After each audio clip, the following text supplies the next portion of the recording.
right. Hi, everybody. I'm Celeste Hackett, and I'm here with my client, Angela. You want me to say her last name? Sure. Angela Speary. And she's doing something that none of my clients have ever done for me before, even for the hypnosis community or people who are interested in hypnosis. What she's doing is she's going to do her take on each session that we've done. Now, we've already done 2 sessions, so she's going to talk about the first one and how it changed her, or whether it did or not, and then the second one. And in total, I normally do about 5 sessions, and then probably we'll meet again after the 4th session and then after the 5th session. So I'm just going to get right into it. The first thing I want to know is what was going on in your life that made you think, I really want to get some help. Oh, before we do that, her friend Lindley is here, and we have a studio audience of 1. So welcome, Lindley. Hello. Hello. Okay, so back to the question I just asked you. So what was going on that made you think, I really want to get some help? Well, I think in my life, self-help has always been, a current theme in my life, but I had a lot of trauma as a child. So I had a physically abusive father. I witnessed abuse. My first memories were of my mom being abused. Wow. So that's a frightening environment to grow up into, and it got very violent. So, and then, I experienced on 3 different occasions in my life sexual abuse. One of which my perpetrator was held responsible for what they did. And there's a lot of unpacking of that as well, because I started seeing patterns in my life that just kept repeating themselves. Bad relationships, bad friends, having the same arguments with different people. And I had a friend that... Start wondering, could it be me, right? There's something inside of me going on. Yeah, and I felt like out of control sometimes with like grief, or I felt out of control with eating, and I was a shame eater, and I did all of these things, and I've always had a really hard time sleeping. So I've gone through bouts of, what do they call it? When you can't sleep? Insomnia, yeah. Sorry. That's okay. I'm a little nervous. So yeah, and those things were just kind of adding up, and I had recently just got out of what I would consider a toxic relationship, and I thought, you know what, I'm really ready to have like the best life ever. So I had a friend that quit smoking who I thought would never quit smoking, and she had mentioned she'd done that through hypnosis, and I said, well, it's the one thing I haven't tried. Oh, wow. That's a great reason to come to see a hypnotist, all those reasons. Well, so then you found me, and there are a lot of hypnotists out there, so why me, just out of curiosity? The 5th path, or the 7th path, was, I did a lot of research on it. So you guys go after mind, body, spirit, that whole connection. So I thought it was very holistic. And I wanted a spiritual element involved, and the Book of Miracles was inspired by the 7th path and 5th path hypnosis technique. So that felt right for me. Well, I think it's the other way around. It inspired 5th path and 7th path. That's what you meant, right? Yeah, because that book came first. Yeah. And I just wanted to be in a safe space where there was that spirituality element, because if you're going to let someone dig in your subconscious, you better feel safe. That's right. You're smart. So she's talking about 5th path and 7th path. So 7th path is a body, mind, spirit approach to self-hypnosis. And then 5th path is a method of doing hypnosis sessions as a hypnotist. So I'm using this structure. It actually stands for 5-phase advanced transformational hypnosis, and it was created by a brilliant man by the name of Calvin Banyan, and he and his wife have mentored me for many years. And by the way, if you want to be a hypnotist, go to hypnosis.org and you can learn more about that, because it is the best hypnosis training out there. Okay, well, so once you decided, all right, Celeste seems like she's not going to hurt me, and it does sound interesting, and then you met me, and it was we talked. Well, first we talked on the phone, and then you came in and we talked before the session. So you get one last chance to run away as you kind of get to know me in the session. And what was it like when we were talking before we actually did the session? It was the consultations that we're referring to, I thought it was very thorough. You just asked point blank, what's wrong with you? Like, why do you want to do this? And I'm like, well, I've had all this abuse, and in 2018 was a really rough year for me. I did lose my father. we put down a pet. You need to write that down in Yeah. the file. I forgot about that part of it. There's a lot of pieces to the. I feel at peace with it though. Oh, like, okay. That's probably why you didn't bring it up, or maybe it wasn't. Yeah, it's kind of like, you know, the end of his life was actually the most beautiful part of our relationship. Oh, that's There was a right, lot of yeah. peace, and we kind of put a bookend to it. Mhm. So I don't really struggle Mm. with that, which might make me sound heartless, but Mhm. No, it doesn't. it was really beautiful actually. Yeah, that's good. So it's just the other things that happened before that. Mhm. That's really just showing up. So I felt like you had kind of seen it all, and that maybe I wasn't the worst Mhm. patient you ever had or client. Yeah. So it gave me hope that I could live the life I wanted to. Okay, so then you were in the office and we talked, and then we decided to just go for it. And I said, would you like to do hypnosis with me now? And you said, yeah. So we did that first session, and I have the notes right here, and you said, you know, I want to attract healthy relationships and have a healthy relationship, and you thought, you know, I'm just attracting the same kind of bad boys. I'm a bad boy magnet. And you said, if you don't mind me saying, and I hope you don't, because we talked before this, and you said you wanted to be real. Mm-hmm. So you said, you know, if a good person comes along, and if he's sweet, and if he will put my needs first, I just don't like him. Oh God, no. I kind of look at that individual as weak. Mm. You know, if I have to earn love, Mhm. it's more valuable inherently. Mhm. And I think it's because to a large extent I had to earn my parents' love Yep. through activities, good grades, cleaning the house, helping my mom. Mhm. You know, and you know my parents did the best they could. Mhm. It's not your fault, Mom, Mhm. but it's Just the you way know it just goes. learning and getting those stories in your head how ingrained it gets. Yeah, and so you said that it came down to, well, if it's somebody that's a bad boy, it's like, how can I win them over, you know? Mhm. And more interested in people, men like that, and sometimes personal relationships that were friends too. It was the same thing, I believe you were telling me. Yeah, so I tend to track a lot of narcissists. I think Yeah. if you want to use a clinical term, Mhm. but very selfish people that will just take. So I And was those a giver. people don't show up in my chair, but all their victims do. I see them all, right? And anyway, okay, so then we also learned before we started that session, or you told me, you know, you had started Whole 30 the day before, and that you also hoped that this would help with some weight loss. Yeah. Yes.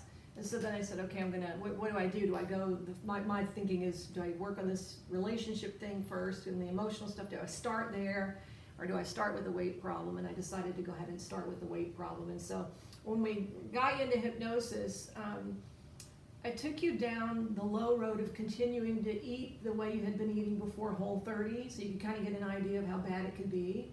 And then I took you up the high road of having been really successful with your diet and that kind of stuff. And then I said, your appetite is suppressed.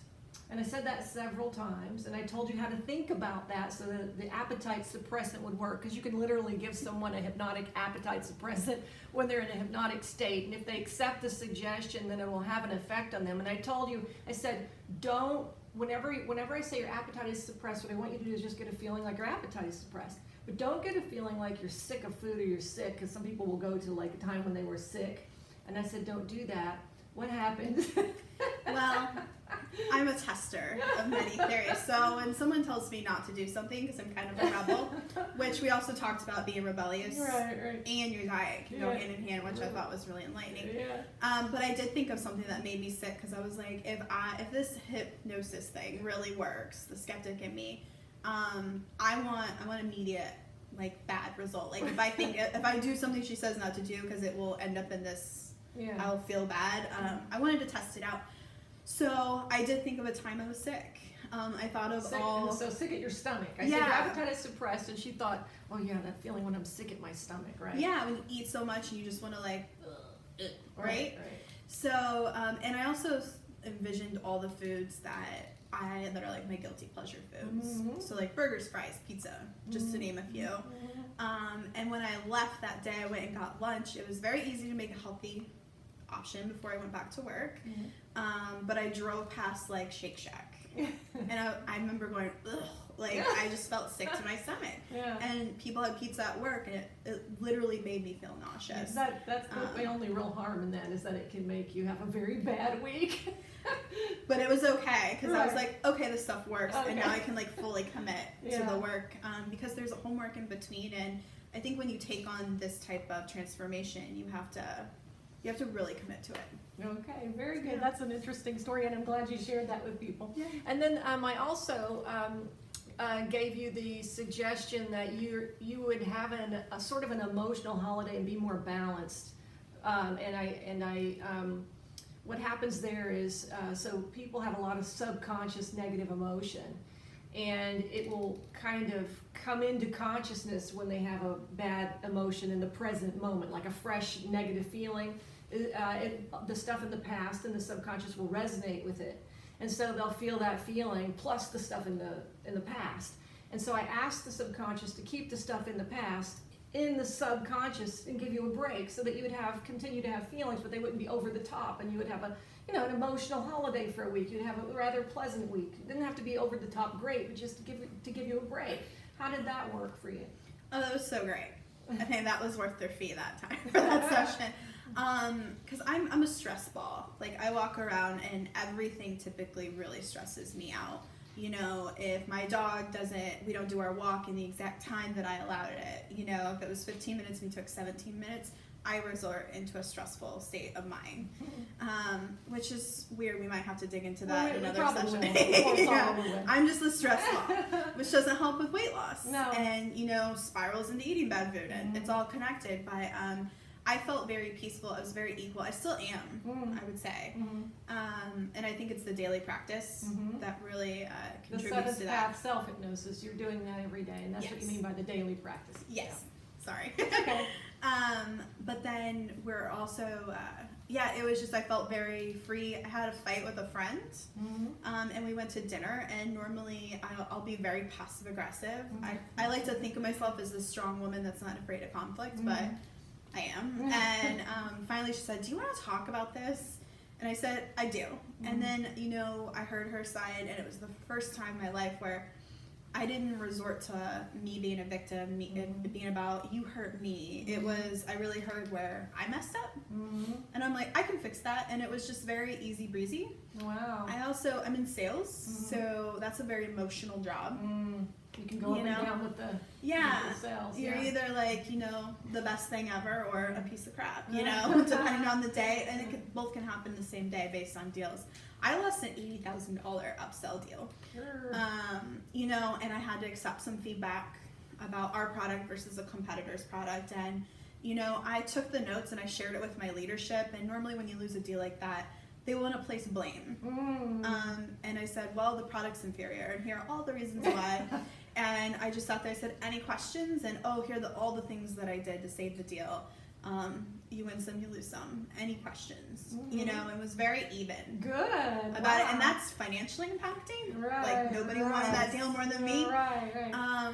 But it made sense, and I wanted what was best for the customer, and that's really why we're salespeople, because we really want to help people. If you're a good salesperson, right, so, right, that's true. It really service, is. Help them with their business or whatever you're doing, right? Yeah, and I really felt like they made the right decision, so I let it go. Wow, that was nice for you, wasn't it, to have that sort of balance there? Right, and so as far as sticking to Whole30, was it easier, or about the same, or did you have any other impact from that session than what we've already talked about? Or I haven't been perfect on the Whole30. Like, my diet, I still think there's stuff to work on with weight. Yeah. I think food has been a comforter of mine for 32 years. And this is why we don't do this in one session. She didn't get this way overnight. So we do stuff like the emotional holiday and the appetite suppressant, and having her look at what's going to happen if she keeps going this way, and what's going to happen if she goes up the high road. And then we let it all soak in, and life was her testing ground, and is the testing ground of the clients. And so that, when you're testing it out, you get some feedback from me for the next time. And then from there, I know what to do next. So that brings us to the second session. Yes.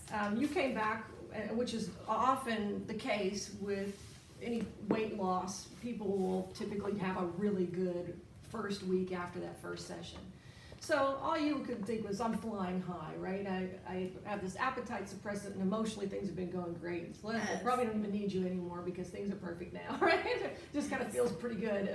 I'm just kind of joking about that. But anyway, so you came in, and I thought, okay, now the real work starts. Because the real work really starts in the second session. The first session, I'm just kind of getting to know people, putting a Band-Aid on it, seeing how they handle direct suggestion to the subconscious, and then I want to see how it all plays out. So the second session you come in, and I know that this is going to be the real work. First session I'm just talking to you, you're soaking it up, but this session you're going to be in a hypnotic state. We're going to be talking back and forth as we uncover the root cause of what's going on. And I decided to go mostly towards the relationship thing that time.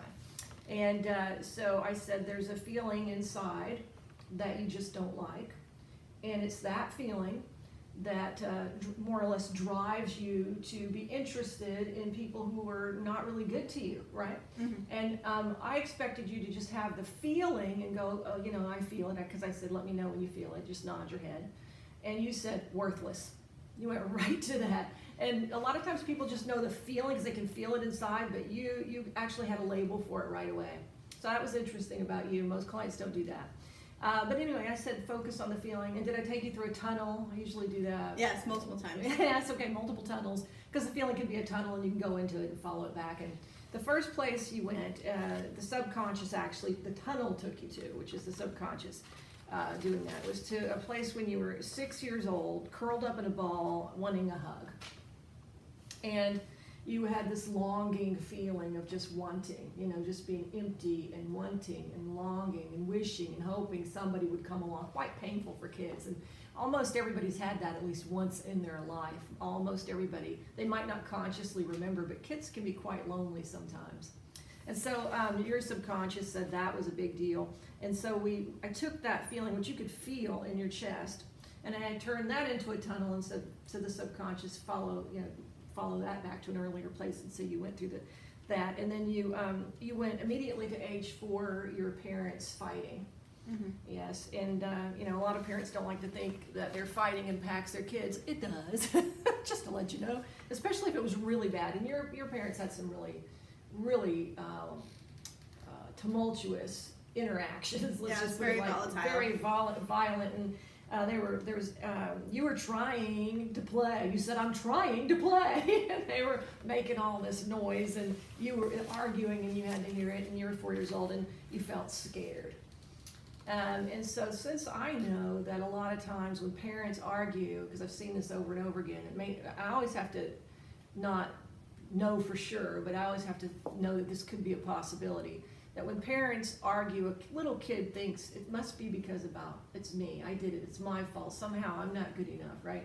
And so even though you were mentioning fear, there's that worthless thing that's sort of an undertone, most likely there, right? Mm-hmm. So I had her focus on that feeling. And then we followed that back, and you went to, let's see, a powerless feeling in your stomach. Your mom was yelling, and your dad pulled your mother into the bedroom, and you just heard yelling and crying, and I think some other things that were going on in there that weren't nice, and he came out with a head of lettuce, I believe. And you said, well, it had something to do with dinner, right? Yeah. Yes, and that made you feel powerless because you couldn't do anything to help. And so we kept going to scenes that were very similar to that, and then we ended up at some scenes where you were really young, 5 months old in the crib, feeling alone, and also hungry, which that might be kind of connected in you as to the whole food thing, you know. Eating makes you maybe feel not right. Like if somebody's feeding you, they're nurturing you, it's connection, right? So there might be something to that. And then we followed that back even further. And I'm, by the way, not asking you to go to specific places. I'm having the subconscious take you back. And then you went to 2 weeks old, with your grandmother, and she just loved you, right? So you had a lot of love there, and so that was nice for you. But you still were looking for your mom, and your mom, I believe, was working, and you had a lonely feeling that was still there. Maybe it even started there. It could have been that it started there, like maybe she went off to work after you were born or something. This is what I'm thinking, you know. She was sick, so she had toxemia, so she couldn't take care of me. Oh, okay. The first couple of weeks of my life. Oh, that's so my right. grandma stepped in. Yes.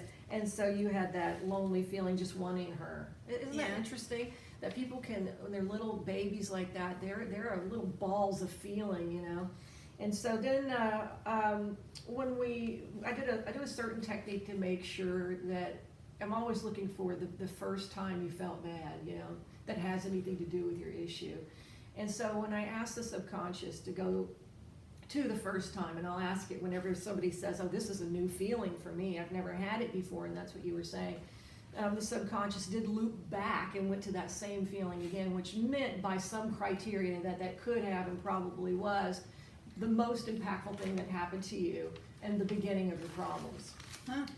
But I'm thorough, and so I decided just to double check what's going on in the womb without actually leading you to think or feel or do or be anything. So I just asked them open-ended questions of how you are in the womb. And so at the count of one, I said, you're gonna, first of all, I took you to being a newborn baby just to double check that, because the being born and just getting here, just being here, you can learn a lot about it's the first day of what we call life. It's really not the first day of life, but it's the first day outside of your mother's womb. And so I just wanted to see where you were with that, just to see if possibly, just maybe, this feeling went back any further. And so I said at the count of one, you're a newborn baby, 3, 2, 1. And I said, what are you aware of? And you said, my mom's tired. And I said, well, how does that make you feel? And you said, unwanted. Isn't that interesting? It is. Yes. It was trippy too. Really, tell everybody how trippy that was. And, I mean, when you're asking about the womb, like, it's just the first response. Right. So, This was yeah. newborn, and then we went to the womb. We'll get to that. Yeah, it was trippy. Yeah. Like, I'm like, there's no way you remember anything. And when I was trying to explain to people, I'm like, it's not that I consciously remember. It's just what the subconscious is telling. You can feel feel the it. feeling. It's more like the body remembers. Yeah. I think maybe. It's weird. Yeah, it can be quite weird. And also, just to be clear, we can't say that this stuff is even historically correct, because the subconscious could be throwing up metaphors. But what we do is we treat them as if they're real, and then we find people get better. Yeah. Now, I have had a few different scenarios like this tested out. Like, I had a lady who was in the womb, and she said, a big metal thing's coming to get me, oh my God. And she was really small in the womb. And then she went and asked her mother, what happened? The weird thing happened in the hypnosis. I thought a big metal thing was coming to get me. What was it? And her mother said, you were a twin, and I had a miscarriage, and so I was having a D&C, and we were surprised later that you were still in there. So, I mean, sometimes it tests out, but you don't know. So we always, though, we treat it as if it's real. And plus, it's pretty hard to check. I mean, she was just lucky that her mother remembered that. Yeah. But then just because you were this unwanted feeling can also be unwanted / worthless. I mean, if you feel unwanted by your mother, you can feel pretty darn worthless. So I thought, okay, we need to see if there's any other feeling. So I took you to, I like to go to about 6 months in the womb, just check things out. So at the count of one, you're 6 months old. I say to you, you're in the womb. I say your mother's all around you. And I'm like, put your, what are you safe? Are you secure? If I'm gonna suggest something there, because I don't want to lead, it's gonna be something positive, like, are you safe and secure? Is it gonna hurt anybody? And so I probably asked if you're safe, and you said not safe. And I was like, okay, how come you're not safe? Really open-ended question. I might not make it. There's a lot of stress. And I said, how does that make you feel? You said stressed. And I said, where do you feel that? You said in your stomach. Mm-hmm. Well, if you feel that way, it's kind of connected to not being here.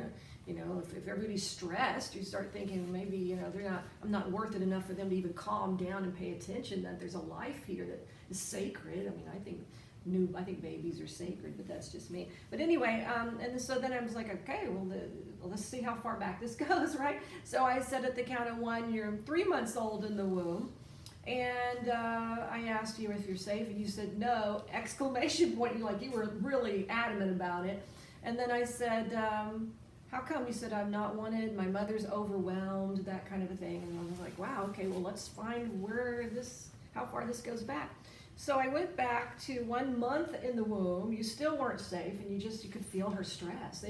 Maybe you recall what was going on, because sometimes when you're in this situation in the womb and your mother's all around you, the mom's stressed and you're stressed, but you even sometimes know how come she's stressed. Do you remember what that was about? Yeah, my parents, my mom was young, and she was from a small town, and she had moved to a bigger city, and very naive. She said that about herself, so I don't feel like I'm telling on her. But you know, she just hadn't experienced much life. She wasn't very street smart. And, you know, my dad kind of, you know, pursued her hardcore. And I think over time, like when she got pregnant with me, they weren't together at the time. So I don't know if it's just like her telling me that story as a kid.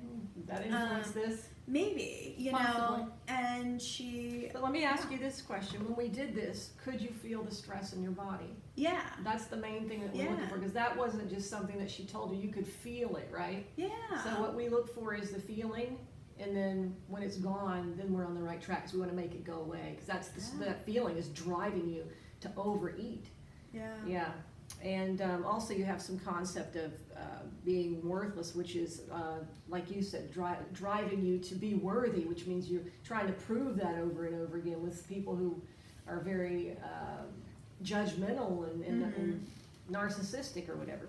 So anyway, we went back even further, because it's, you know, you're still not feeling well, and I'm trying to find to how far this goes back, but also I really want to get to before it, because when someone hasn't had any stress, then they feel safe and secure and lovable. It's easy to give them a suggestion that they're good enough and they're wanted, and that there's nothing wrong with them, and they'll just accept it because they haven't heard otherwise. So I want to get you to that place so that I can give you a suggestion that will have an effect on you. Because right now, if I said to this little one who's not feeling safe and is definitely stressed and there's problems going on, maybe even doesn't feel wanted, if I say, oh, you're wanted, they're going to be like, no, I'm not. Because that's their experience. So I'm trying to get you back to before. And so I just go, okay, let's go to 2 weeks in the womb. So I say 3, 2, 1. You're 2 weeks old. You were conceived 2 weeks ago. Are you safe? And you said yes. And I said, does your mother know about you? First impression. And you said she doesn't know. And I said, are you lovable? And you said yes. And I said, how do you know? And you just said, I am. I think you said, I am. And I said, are you wanted? And you said, yes. I said, well, who or what wants you? You said, God wants me. That was pretty cool. Yeah. Do you remember that? I do. Yes. Yeah, that was And then I said, emotional. get that spiritual feeling like God is with you right now, right? And then you started really having an emotional feeling. Can you talk about that? Because it's pretty beautiful to watch. Yeah, it was really overwhelming. Like, you know, I wouldn't say I'm very religious. You know, I have some struggles with the Bible personally, but, you know, maybe it's just the feminist in me. But I think there's merit to something greater than us. Well, there's more than one religion than than the Bible or Christianity. Yeah. It's lots of different kinds of spirituality. Yeah, I'm more open to what that looks like, I guess. And, you know, living in the Bible Belt, sometimes it's hard to explain that to people. Right. But, yeah, so feeling like what I would consider like the universe's love for me, purpose. It was very overwhelming, but great. Wow. Okay, and so I said, because I always want to know if somebody's encountering God, what's he like? You know? So I'm like, describe it to me. And you said warm, light, enfolding. And you know, it's really interesting because a lot of people, when I get them back early enough, if they have any sort of a spiritual sense, then I'll ask them to just become aware of that spiritual feeling that they have, and commune with it. And then a lot of times they'll have a similar reaction to what you have. And what's really uncanny about this is if I ask them to describe it, they almost all say light and warm. It's really interesting. And then I'll say commune with that, and I'll say true or false. I think I said this to you. When you're with this, communing with this, you're not alone. It's like you're connecting, you're whole, you're complete, and all these. And I'm asking you these true and false questions. Are you feeling whole and complete? Are you connected? Not true or false, not alone. And ask. And sometimes I'll have people ask the divine, for lack of a better word, because people have different ideas of what that sense is, and so I'll try to use their words. But I usually will say, especially if they had just this feeling of being not good enough or unworthy, and that's driving a lot of problems today, lonely or whatever, I'll ask them, I'll say, okay, you can ask God a question. Ask it with your heart. Go into your heart and send the question up to God. Ask God, if they're using that word, or spirit, or the divine, or whatever they use, ask that if you're lovable, if you're worthy, if there's anything wrong with you, if you're good enough, if you are alone, if you'll ever really be alone. And of course, I'm always going to get, I'm lovable, I'm good enough, there's nothing wrong with me, I will never be alone. It's very interesting. It's very interesting. And I'm asking open-ended questions, you know, they can, true or false, just ask this question and see what you get. And so then I had you completely connect with that as much as possible so that you had that as a resource. Mm-hmm. And then I said, okay, that God, here, you know, since I think you used that word, God said, I didn't mind using it with you. I said, here's something that's going to give you an unfair advantage over other people. God is portable. You can take him with you. so then I had you go through these scenes that hurt you so much, not alone, knowing that you're loved, knowing that you're worthwhile. We did some other things in those scenes, but then after that, we ended the session and you went on about your life, and I haven't seen you until now. Yeah. So how have things been going? Good. 'Cause that was a big deal. Yeah, it was a big deal. And, you know, I got into a fight with somebody that same day. So, it's not, you know, I walked out driving, you know, traffic's not bothering me here in DFW, which never happens. And, you know, I'm like, I don't need these other sessions. Like, I'm good. We fixed me, you know? And then I went home and, you know, picked a fight with somebody, and I was like, I think I still have some anger and some stuff. And I keep having a reoccurring dream. So you sleep super great. Oh. Like, I haven't slept like this in years. Wow. Yeah, you were saying earlier that you had the insomnia, and now you're still sleeping well. Yes. And I think that's because I do my homework. I'm very diligent. But my dreams are vivid, and they don't scare me, but they're disturbing. And like we kind of talked about that. So my dreams kind of intensified after that. I didn't leave feeling like I felt like I had done some really heavy work. I really did.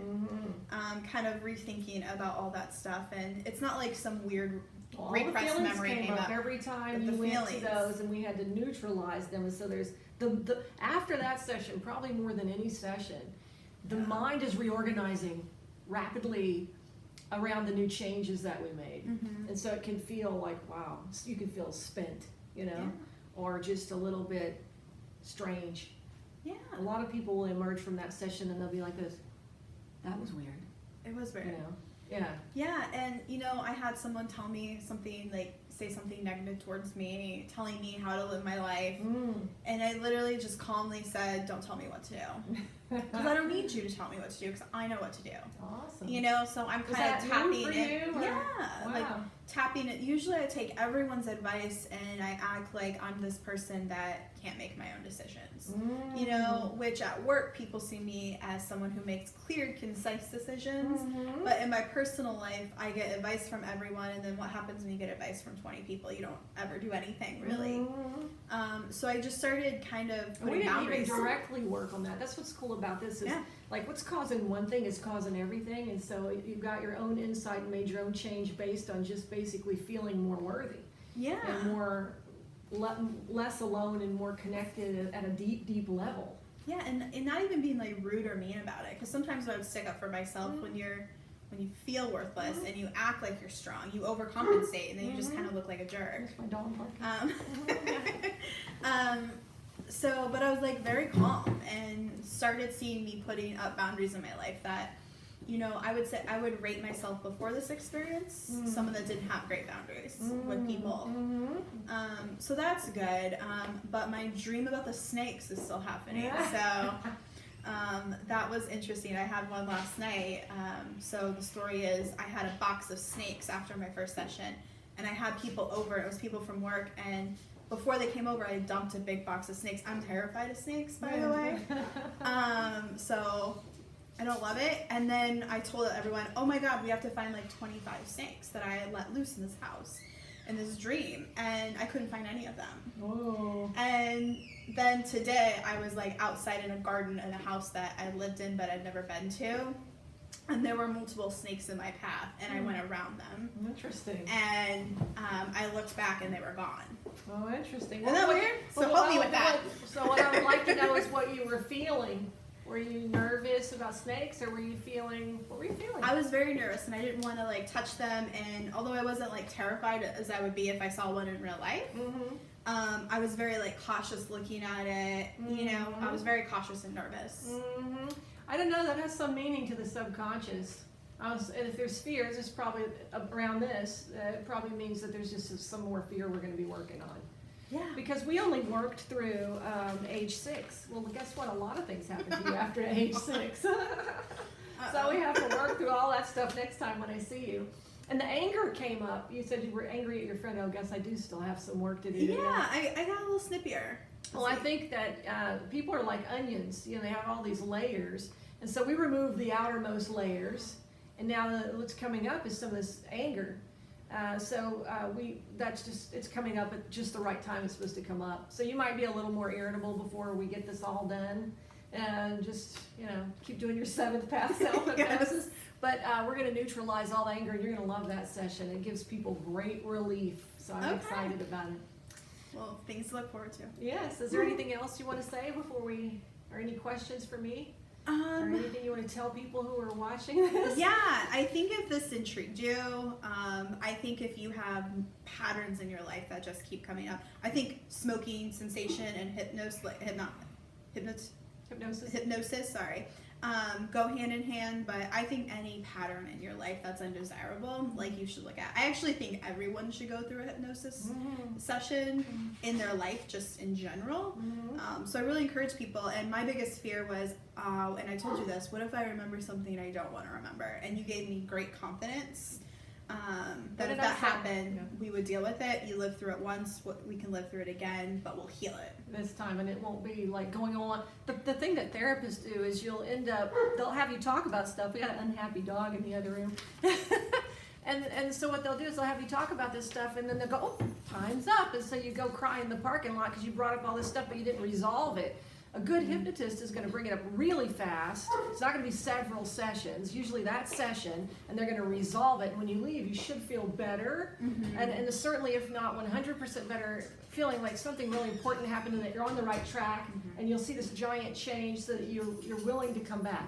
Sometimes people do get a little worse before they get better, but usually that doesn't happen. And if it does happen, it just means we're barking up the right tree. It doesn't mean anything has gone wrong. So it's just usually the very next session we can make that go away if there's anything left. Yeah, no, immediate results. So I'm excited to get through the program and just a few weeks. So. I can't wait to see you, especially after the forgiveness work. Because we're going to do forgiveness of others in the 4th session, and then we're going to do forgiveness of self, because we all beat ourselves up. And in that session, we're also working on self-sabotage. So that voice that says, oh, just one hamburger won't hurt, or one serving of French fries won't work, and that's always that voice that trips people up and gets them back into eating poorly. So we want to get that part of you on your side working for you instead of against you. So we're going to be doing that too. So anyway, this was fun, wasn't it? Yeah, thank you so much. All right, well, thank you. I appreciate it. And so that's about it for me, Celeste Hackett. My business is Family First Hypnosis, and I thank you, Angela, for being a part of this today. And should people subscribe to your channel? Yes, thank you. And no one ever comments, so would you comment? Or like it or something? It's just a new channel getting started, so I really don't have a lot of content on there, but it would be really nice to have a comment every now and then, you guys, so thanks. Bye! That's it for now. Thanks, Lindley.